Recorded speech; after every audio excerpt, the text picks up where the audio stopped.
मुझे जब होश आया तो वड्डे चौधरी जी दुनिया से गुज़र चुके थे।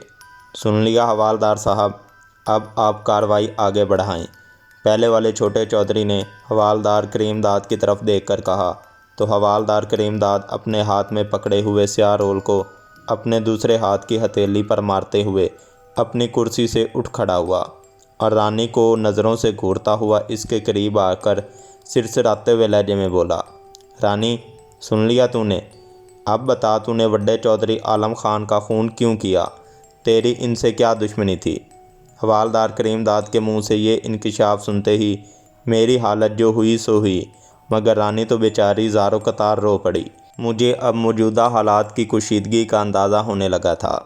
रानी के हाथों जगदेश ने जिस घोड़ी सवार शख्स का गला दबोचकर इसे हलाक कर डाला था, वो दरअसल चौधरी आलम खान था और ये दोनों ऊंचे शिमले वाले छोटे चौधरी मकतूल के बेटे होंगे। अब घुग्गी क्यों लग गई तेरी ज़ुबान को? बता, क्यों तूने चौधरी साहब जैसे बेगुनाह आदमी का खून किया? हवालदार साहब, ये आप क्या कह रहे हैं? मैं तो चौधरी आलम खान को जानती भी नहीं हूँ। रानी ने बिलाखिर फिंसी फिंसी आवाज़ में दादे फरियाद की तो अचानक दोनों छोटे चौधरी अपनी कुर्सियों से यकदम उठ खड़े हुए और फिर हवालदार की मौजूदगी की परवाह किए बगैर अपने हवारियों से कड़कदार लहजे में नखवत से बोले, ओए चलो, इस कुड़ी को ज़रा ले चलो डेरे पर। ये हवालदार साहब के बस की बात नहीं है।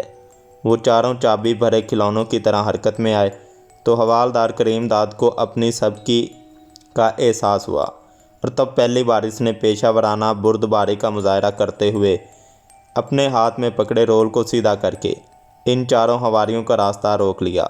फिर खुश्क लहजे में इन दोनों चौधरियों को मुखातिब करके बोला, आप दोनों कानून की राह में आने की कोशिश ना करें। ये पुलिस का काम है, इसलिए बेहतर होगा कि मैं इसे ही पाया तकमील तक पहुंचाऊं। इसकी बात पर दोनों चौधरियों ने एक लम्हे के लिए एक दूसरे की तरफ देखा। फिर इनमें से एक हवालदार करीमदाद को खशम आलूद नज़रों से घूरते हुए एक एक लफ्ज़ चबा कर बोला, हवालदार साहब, मामला साफ़ है। ये कुड़ी हमारे सबसे बड़े दुश्मन चौधरी हशमत अली ख़ान के इशारे पर है। ये हमारा ज़ाती झगड़ा है। इसे आप हमारे वाले कर दो तो यही बेहतर रहेगा। इसके चढ़े हुए तेवर देखकर हवालदार करीमदाद को मुतहम्मिल लहजा अख्तियार करना पड़ा और इसे समझाते हुए इसके नाम से मुखातिब करके बोला, चौधरी नियाज़ साहब, पहले हमें तो ज़ाब्ते की कार्रवाई कर लेने दो। हम खुद इससे सब कुछ उगलवा लेंगे और बाद में आपके दुश्मनों पर भी हाथ डाल देंगे। चौधरी के दोनों बेटों ने पहले एक दूसरे के चेहरे की तरफ देखा, फिर इनमें से एक ने हवालदार को घूरने के अंदाज में देखते हुए कहा, ठीक है, फिर तुम पहले अपनी कार्रवाई निपटाओ, हम आते रहेंगे। फिर वो हम दोनों को मानदाना नज़रों से घूरते हुए अपने हवारियों समेत चले गए। ज़रा ही देर बाद इनमें से एक चौधरी दोबारा लौट आया।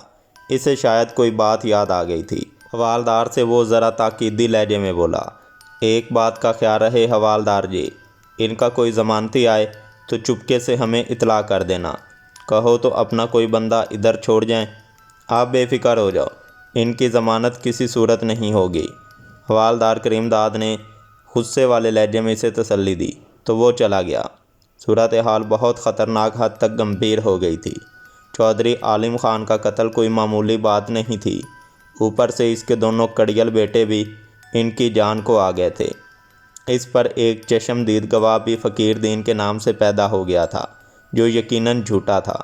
अगरचे इसमें ज़रा शक न था कि रानी के हाथों वाकई चौधरी आलम ख़ान का खून हुआ था, मगर ये 100% इस रज़ियल शैतान के चेले जगदेश की हरकत थी, जिसने न जाने किस तरह रानी के वजूद में समाकर चौधरी आलम ख़ान का कत्ल किया था।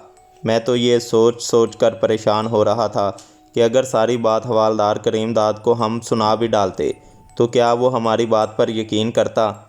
ओए देख लिया तुमने? हवालदार करीमदाद ने तहदीदी लहजे में घूर कर कहा, कानून से अगर बच भी जाओ तो चौधरी आलम ख़ान मरहूम के ये दोनों कड़ियल बेटे नियाज़ ख़ान और परवेज़ ख़ान तुम दोनों को ज़िंदा नहीं छोड़ेंगे। अब तुम्हारी बेहतरी इसी में है कि मुझे सच सच बता दो कि तुमने चौधरी आलम ख़ान का कत्ल क्यों और किसके कहने पर किया। इस तरह तुम्हारी कुछ न कुछ जान छुड़ाने की मैं पूरी कोशिश करूँगा। हवालदार ने पेशा वराना मकारी से कहा, तो मैं एहतजाजन इससे बोला, हवालदार साहब, कत्ल तो रानी ने किया है, फिर मुझे आपने क्यों गिरफ़्तार किया है? ओए, तुझे आना ते जुर्म में गिरफ़्तार किया है। तू अब चुप होके खड़ा रह, मुझे पहले रानी से पूछने दे। वो मुझे डपट कर रानी की तरफ मुतवज्जा हुआ। हाँ कुड़िए, बता फिर। इसने अपना सवाल दोहराया तो बिलाखिर मैंने ही दोबारा मुदाखलत करते हुए इससे कहा, हवालदार जी, ये बेचारी क्या बताएगी? अगर तुम हकीकत सुनना चाहते हो तो मैं आपको बताता हूँ। हवालदार करीमदाद ने मेरी मुदाखलत पर पहले तो मुझे गुस्सीली नज़रों से घूरा, फिर अपने गुस्से पर काबू पाते हुए मुझसे बोला, चल फिर तू बता। मैंने फिर मुख्तसरन इसे बताया कि एक जगदेश नामी आसेब रानी पर आशिक है। जब चौधरी आलम खान ने रानी का रास्ता रोका था तो इसने रानी के रूप में गुस्से में आकर इसका कत्ल कर डाला। मेरी बात पर हवालदार करीम को तैश आ गया। इसने आगे बढ़कर एक ज़ोरदार थप्पड़ रसीद कर दिया और गुस्से से भिन्ना कर बोला, ओए, तूने क्या हमें इतना ही बेवकूफ़ समझ रखा है जो हम तेरी इस फिल्मी कहानी पर यकीन कर लेंगे? मैं अपने गाल को सहलाते हुए बेचारगी से बोला, मगर हवालदार साहब, आप खुद सोचो ज़रा, ये कमज़ोर लड़की इतने बड़े चौधरी का गला किस तरह दबोच सकती है? और ये बात तो सारा गिराई जानता है कि रानी पर वाकई किसी आसेब का साया है। मेरी गुफ्तगू पर अगरचे हवालदार करीमदाद कुछ कुछ सोचने पर मजबूर हो गया था, लेकिन वो अपनी रिवायती हट दर्मी से भी मजबूर था। लिहाजा इसने मुझे डपट कर चुप रहने को कहा और रानी को दोबारा मुखातिब करके बोला, तूने सुना नहीं? कुड़िए, मुझे बता, असल हकीकत क्या है, वरना मैं तुम दोनों को चौधरी आलम खान के दोनों बेटों के हवाले कर दूंगा। फिर वो खुद ही अपने तरीके से तुमसे उगलवा लेंगे। इस बार रानी ने भी अपने दम बखुद महरे सकूत को तोड़ा और दादे फरियाद करने के अंदाज में इससे बोली, हवालदार जी, शौका बिल्कुल ठीक कह रहा है, मुझ पर एक जिन का साया है। हवालदार करीमदाद ने एक सरसराती हुई हिनकारी भरी, तो तुम दोनों इस तरह मुंह नहीं खोलोगे। ज़रा 2-4 दिन हवालात की हवा खाओ, खुद ही होश ठिकाने आ जाएंगे। ये कहकर इसने हमें लॉकअप में बंद करने का हुक्म दे दिया। मैं और रानी चीखते चिल्लाते रहे, मगर इस संग दिल इंसान के सर पर जूं तक न रेंगी और हमें 2 पुलिस वालों ने पकड़कर फ़ौरन एक सेल में डाल दिया। अब क्या होगा शौके, ये तो बड़ी मुसीबत गले को पड़ गई। रानी ने रोते हुए मुझसे कहा, तेरा ही कसूर है ना तू इस जगदेश की बात मानती, ना ये मुसीबत गले पड़ती। तेरे साथ मैं भी मुफ्त में मारा गया। वो मेरा बाजू थाम कर रूहान से लहजे में बोली, देख शौके, इसमें मेरा क्या कसूर है? तू कुछ करता क्यों नहीं? मैं क्या करूं? मैं खुद तेरे साथ कह दूं। चौधरी आलम खान का कोई कत्ल मामूली बात नहीं है। अब लगता है फांसी हमारा मुकद्दर होगी, मैंने पुरतशवीश लहजे में कहा। फिर अचानक मेरे जहन में एक ख्याल बिजली के कुंदे की तरह लपका, कौली बौली चौधरी आलम खान। इसका मतलब था वो कौली बौली जिसके ज़रिए जगदेश की बदनगरी पहुंचा जा सकता था, वो मकतूल चौधरी आलम खान के गांव में ही थी। एक लम्हे को तो मेरा दिल खुशी से झूम उठा, मगर फिर ख़ुद को जेल में देखकर मायूस हो गया। तब मैंने हसरत से सोचा, काश मैं आज़ाद होता तो इस काली बाउली में ज़रूर उतरकर जगदेश तक पहुंच सकता था। क्या सोच रहा है शौके? रानी ने मेरी तवील पुरसोच खामोशी पर बेचैनी से पूछा। वो गरीब ये समझ रही थी मैं शायद हवालात से निकलने की तदबीर पर गौर कर रहा हूँ। तो चुप रह और मुझे कुछ सोचने दे, मैंने इसे टोक दिया। इतने में मेरे ताया भी गांव के कुछ मुअज़्ज़िज़ लोगों को लेकर आ गए, मगर हवालदार करीमदाद पर भी शायद मकतूल चौधरी खान के दोनों बेटों नियाज़ खान और परवेज़ का बहुत ज़्यादा दबाव था। इसलिए इसने इनसे जान छुड़ाने की गर्ज से अदालत से रुजू करने या शहर में कोई अच्छा वकील करने का मशवरा दिया। ताया जान हमसे भी हवालात में मिले थे। उन्होंने हम दोनों को तसल्ली देते हुए कहा कि वो शहर जाकर किसी अच्छे वकील से मिलेंगे। इसके अलावा इनके पास कुछ कहने को नहीं था। मैं सोच रहा था कि क्या मामला इस हद तक बढ़ जाएगा, शहर की जेल मुंतकिल होने और वकील की फ़ीस की मद में अखराजात, ये सारा कुछ अकेले ताया किस तरह बर्दाश्त करेंगे बेचारे। काश मैं ही बाहिर होता तो रानी के लिए कुछ न कुछ दौड़ धूप करता, मगर मैं खुद भी इसके साथ पाबंदे सलासल था। जैसे जैसे वक्त बीता जा रहा था मेरी परेशानी में इजाफ़ा होता जा रहा था। मैंने आज तक हवालात में रात नहीं गुजारी थी और अभी पता नहीं कितनी रातें गुजारनी पड़ें। रानी की तो हालत ही दुग्गर थी। मैं इसके साथ था, जो इसे हौसला मिला हुआ था, वरना वो तो अधमोई हो चुकी होती। ताया जान का यही इरादा था कि हवालदार हमें शहर की जेल मुंतकिल कर दे तो ज़्यादा बेहतर था। जब ताया मुझसे मुलाकात करने आए थे तो इनके साथ पेश इमाम साहब का जवान बेटा तुफ़ैल अहमद भी था। वो एक सुलझा हुआ पढ़ा लिखा लड़का था, तकरीबन मेरा हम उम्र ही था और शहर में तालीम हासिल करता था और वहीं अपने रिश्ते की खाला के घर में रहता था। हफ्ते हफ्ते गांव में आता था। मैंने अंदाज़ा लगा लिया था। हवालदार करीम दाद को इसने ही दरख्वास्त देते हुए कहा था वो हमारा केस शहर की जेल या अदालत मुंतकिल करे, जहां सही मायनों में तफ्तीश हो सकती थी। इसकी बात मुझे भी दिल को लगी थी। बिलाखिर हवालात की वो पहली मनहूस रात भी सर पे आ गई। मैं परेशान सा हवालात के अकड़े हुए सैलन ज़दा फर्श पर बोसीदा दीवार के साथ पैर टिका कर बैठ गया। रानी भी निडाल सी मेरे करीब ही दीवार से लगी बैठी थी। हर सू सन्नाटा छाया हुआ था। मुख्तसर सा वीरान सहन हल्की सी यरकान ज़्यादा रोशनी से फैला हुआ था। वो संतरी जो थोड़ी देर पहले सलाखदार दरवाजे के बाहर पहरा दे रहे थे, वो भी ऊँघते हुए कहीं खिसक गए थे। ताया भी सर्दी से बचने के लिए मोटे गर्म खेस दे गए थे, वही मैंने और रानी ने ओढ़ रखे थे। अचानक मेरी नज़र गैर इरादी तौर पर वीरान और मदम रोशनी में डूबे हुए बरामदे पर पड़ी तो मुझे वहाँ पर फर्श पर एक साया सा दिखाई दिया। पहले तो मैं यही समझा कि शायद कोई संतरी पहरेदार अपनी तसल्ली की खातिर हमें कैदे ज़ंदान देखने के लिए आ रहा था, मगर दूसरे ही लम्हे मेरे मारे दहशत की आंखें फैल गईं। वो एक बालों भरा रीछ नुमा जिजरा सा जानवर था। वही मनहूस जगदेश एक बार फिर मेरे सामने था। इसका मकरू इंसान नुमा एक आंख वाला चेहरा। वो बड़े आराम से चलता हुआ सलाखदार दरवाजे के करीब पहुंचकर रुका और अपनी इकलौती और खूनखार आंख से मुझे घूरने लगा। मैंने अब अपने खौफज़दा कैफियत पर काबू पा लिया था। रानी ने भी इसे देख लिया था। गैर इरादी तौर पर इसे भी मेरी तरह खौफ महसूस हुआ था, लेकिन फिर वो फ़ौरन सलाखों वाले दरवाजे के पास आ गई और उम्मीद भरे लहजे में इससे बोली, जगदेश क्या होगा? मुझे जेल हो गई। अब तू ही हमें यहाँ से छुड़वा सकता है। क्यों, होश ठिकाने आ गए एक ही रात में? जगदेश तंजिया लहजे में बोला। मैं तो तू क्या कह रहा है? रानी ने हैरत से कहा। मैंने तो तेरा काम कर डाला था। अब तो शौकत ने भी मेरी बात मान ली और मुझसे शादी। बकवास बंद कर अपनी, वो गुर्राहट भरी आवाज़ में धाड़ा। तूने मेरे साथ धोखा किया है। तूने शौकत को सारी हकीकत बता डाली। ठहर, मैं पूछता हूँ, इसने कहा और फिर मेरी तरफ अपनी इकलौती आंख से घूर कर बोला। क्यों शौकत मियाँ, क्या तू रानी से शादी पर आमादा है? और अब फिर क्या मेरे रास्ते में नहीं आएगा? मैं जो अपनी जगह से टस से मस हुए बगैर इसकी बातों पर अंदर ही अंदर खिल रहा था, नफ़रत भरे लहजे में इसे घूर कर बोला। हरगिज़ नहीं, मैं तुझे ज़िंदा नहीं छोड़ूंगा मरदूर शैतान के चेले। सुन लिया तूने रानी?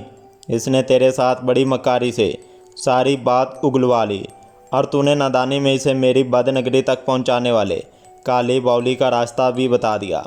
अब भुगत तू ये सज़ा। मैं चला, जगदेश ने कहा और जाने लगा तो रानी ने इसे रोका और मिन्नत समाजत वाले अंदाज में बोली, नहीं, हमें माफ़ कर दो। शौका इस वक्त गुस्से में है। तू हमारी पहले यहाँ से जान छुड़ा दे, मैं शौके को समझा लूँगी। इसकी बात सुनकर जगदेश मकरूब मुस्कुराहट के साथ मेरी तरफ देखकर बोला, क्यों शौके मियाँ, क्या कहता है फिर?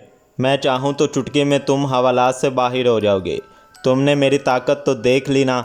मैं जब भी चाहूँ तुझे बड़ी से बड़ी मुसीबत में डाल सकता हूँ। बोल, छोड़ेगा मेरा पीछा?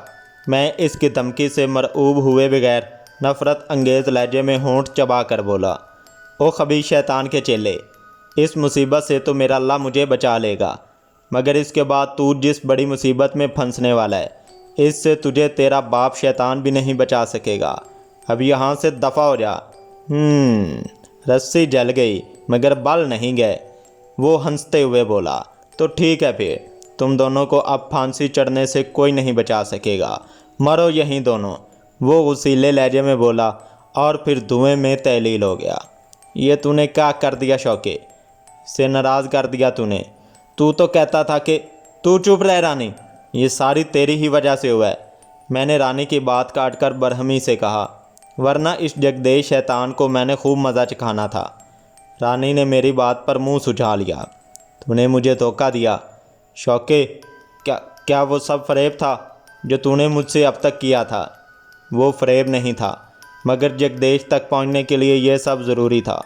मैंने कहा, फिर कदरे नरमी से इसे समझाने की गर्ज से बोला, देख रानी, मेरी एक बात सुन, तू पागल मत बन।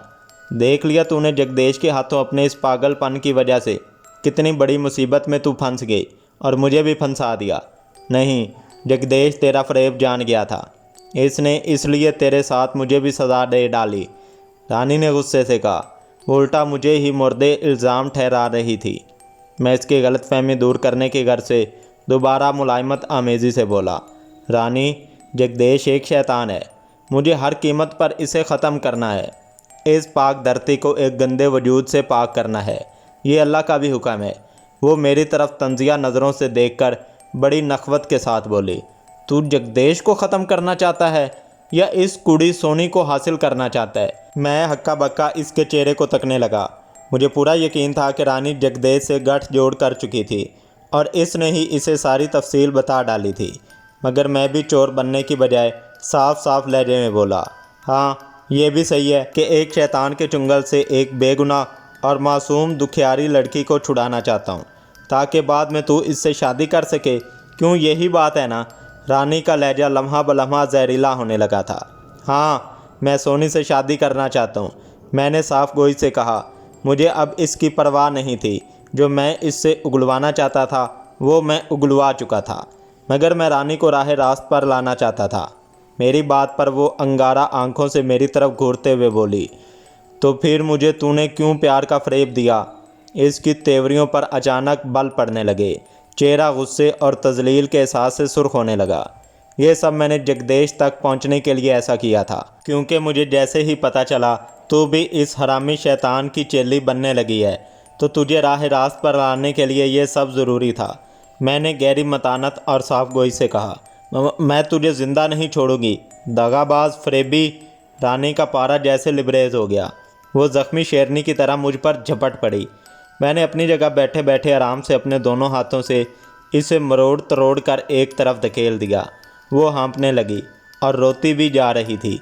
इसकी अकड़ फूंक जाती रही थी। फिर अचानक न जाने से क्या हुआ, वो अखड़े हुए सीमेंट वाले सैलन ज़्यादा फर्श पर आधे कंवल का आसन बनाए बैठ गई। फिर दोनों हाथ जोड़कर इसने आंखें मूंदे बावाज़े बुलंद कहा, ऐ मनहूस गहराइयों के बेताज बादशाह, मुझसे गलती हो गई, मुझे माफ़ कर दे।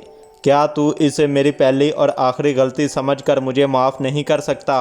मैं वादा करती हूँ कि आज से तेरा दुश्मन शौकत हुसैन मेरा भी दुश्मन है और मैं इसे तुझ तक कभी नहीं पहुँचने दूँगी। ये कहकर वो खामोश हो गई।